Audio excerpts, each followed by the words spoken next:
Drew Davison, 4-Star Telegram, covers TCU football. The big change at the top. Gary Patterson out. Sonny Dykes is in.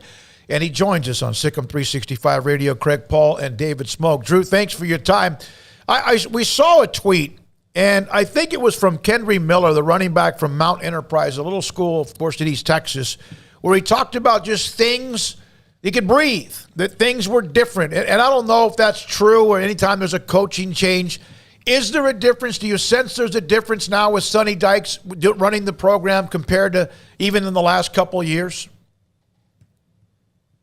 Okay, and, obviously just talking to the players because, we didn't see that many practices open when Gary was here, but, it just feels like there's a different vibe. And we were talking to one of the offensive linemen today, Steve Avila, and he was just saying about, having fans out there and things like that. No one want to look bad in front of people. So I think the players are buying in, and it's definitely, a little more of a player-friendly vibe going on. But with that being said, there's more than one way to skin a cat, and Gary won 181 games. I mean, I think they all realize, this is nice and cute and obviously more accessible. But if they start 2-5, I don't think many fans will care whether practices are open or not or whatever. It's going to come down to wins and losses. So, not saying there's a right method or a wrong method, but yeah, I mean, this is kind of night and day from how Gary ran things compared to how Sonny ran things. I know that Sonny Dykes didn't really give an indication as who they were leaning towards as starting quarterback, but he said he felt good about the guys in the room and probably not getting into the portal. Who do you think, if you had to bet right now, would it be Duggan or would it be Morris?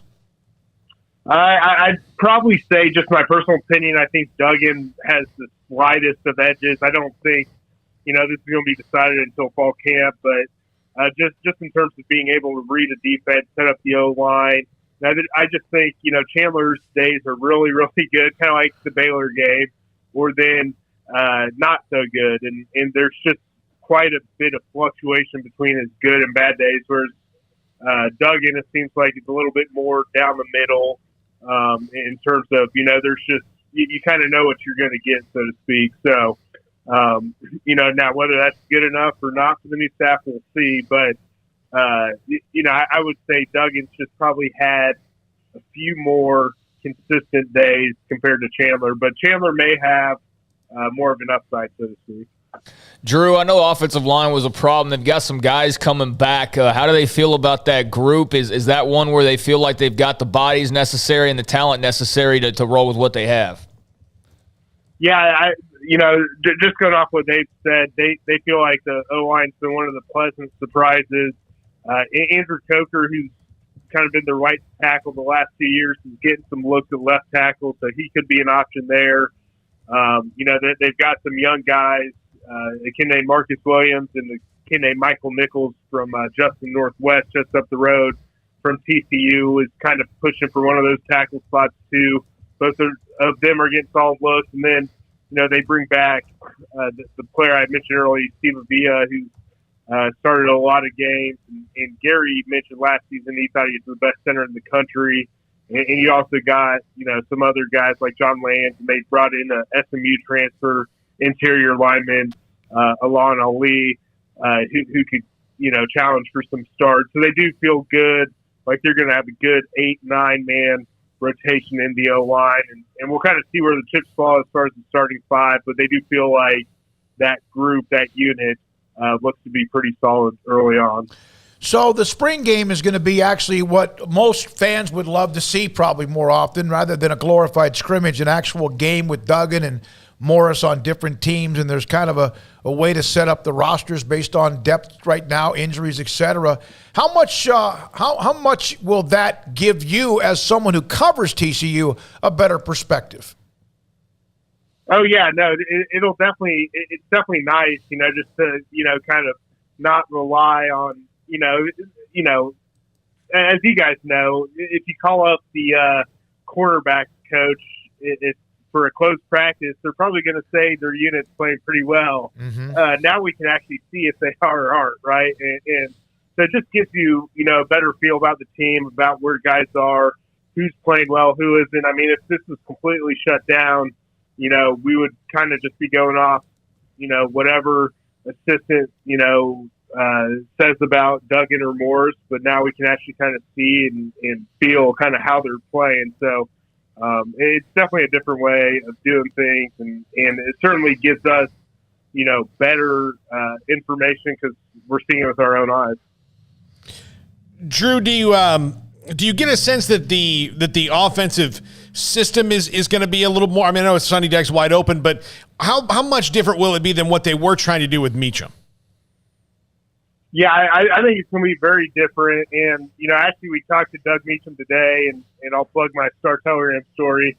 Check it out tomorrow morning. But no, he was saying the last 2 years he would pretty much say that, it wasn't really an air raid, right? They kind of went to the power read, play action type game with Jerry Kill kind of overseeing the offense. And now with Garrett Riley coming in, Sonny Dykes, Meacham, thinks it'll look more like a 2014, 2015 team that TCU had, when they went to the Peach Bowl and things like that, hey, we're going to be throwing the ball a lot more, distributing a lot more. They're going to get, Jorquarius Spivey's, kind of the top tight end receiving target right now.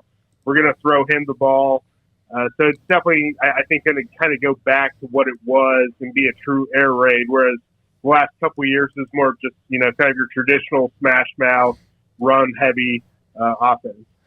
Drew, over the last, 2 decades, TCU's identity has been playing great defense, and its identity has been Gary Patterson. And then there's been little moments of, a Trayvon Boykin or someone like that. But it's basically been defense and Gary Patterson. What is the identity of TCU football now, or what do you think the identity they're moving towards is? Well, I definitely think they want to continue the defensive identity. It'll look different in terms of they're going to 3-3-5 front now, but I do think they want to have a lot of speed on defense like Gary did. They're going to want to force a lot of takeaways.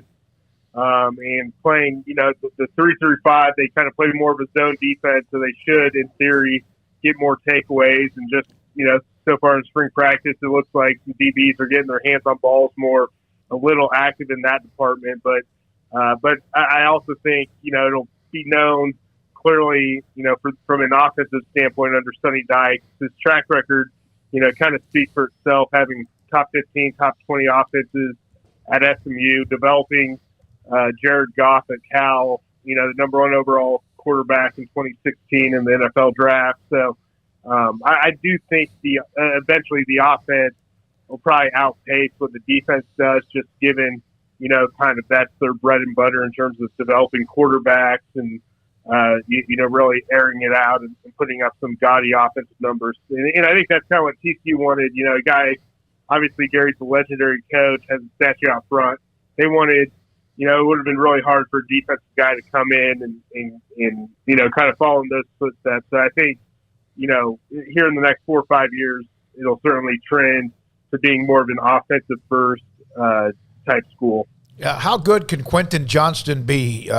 Last year, 33 catches, 18.5 yards a catch, 6 touchdowns. He's obviously not just a possession receiver, but a deep threat as well, the kid from Temple. How good do they feel like he could be at TCU?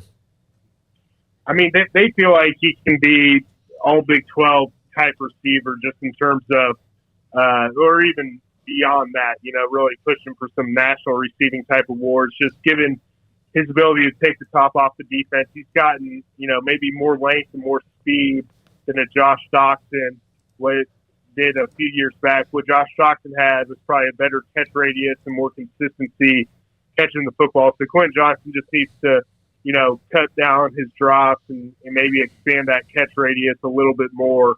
But if he's able to do that, there's no question he's going to see plenty of targets this year, and they're going to design plays and really try and get the ball in his hands as often as possible. What did you think of the addition of Corey Wren from Florida State? What does he do that helps aid what they're trying to do offensively? Paul knows him well. He may be the guy to ask. I think he's a mix of Adrian Peterson between the tackles and Barry Sanders in the open field. Oh, nice. That'll be good. No, I, in all honesty, obviously, he's a speed guy. His numbers speak for himself. Didn't see the field much at Florida State, so obviously there could be a variety of reasons for that. But I do think they like him as a potential return option.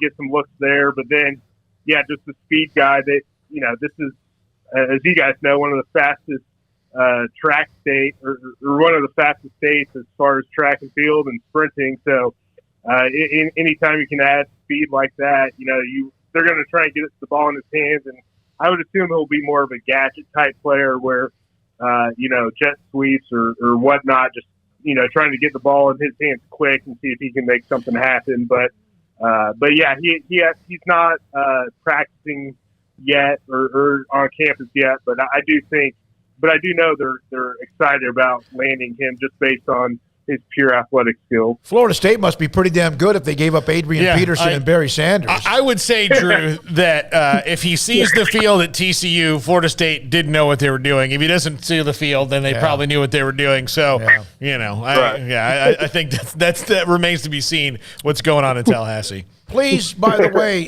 tell Trey Tomlinson, he may remember us, that Smokey, Paul, and Craig said hi. We did his games at Midway, loved his game, wish Baylor would have had him, but he was to TCU, and the LaDainian and Tomlinson connection was obviously huge, and what a great player he is. Oh, yeah, no, and it's interesting to think if Dave Aranda was coaching Baylor when Trey was coming out of high school, does he, obviously the LT connection may be too strong to ignore, but it's just kind of a fun little hypothetical of where he ends up. But Trey actually, he kind of tightened his hamstring a little bit during spring, so he's missed the last couple practices. But up until that point, he looks like himself. It looks like he's going to be poised for another good season. Obviously he can't do anything about being 5'9", but he thinks another year of tape will push him up NFL draft radars even more than he already is. Drew, how do they go about replacing O'Shawn Mathis? Well, going to a three-man front, they like kind of the guys they have back. Right now they got who was here last year, Dylan Horton. They think he can be a pretty good little edge rusher, and then on the other side, they got Terrell Cooper, who played more inside, 3-tech for TCU last year. Now he's playing more outside, so they think he can, kind of generate some pressure. But the big key is I think they're really going to try, with just the three linebackers, maybe bring in more guys off the edge and things like that. Just in spring practice, you see guys like Marcel Brooks, or they got a Navy transfer named Johnny Hodges, who's a linebacker. Some of them getting a little bit more pressure on the quarterback than your true rush-in. Drew, thank you very much. Drew Davison, Fort Worth Star-Telegram on TCU. Spring game for them is tomorrow night. And joins us on Sikkim 365 Radio, 365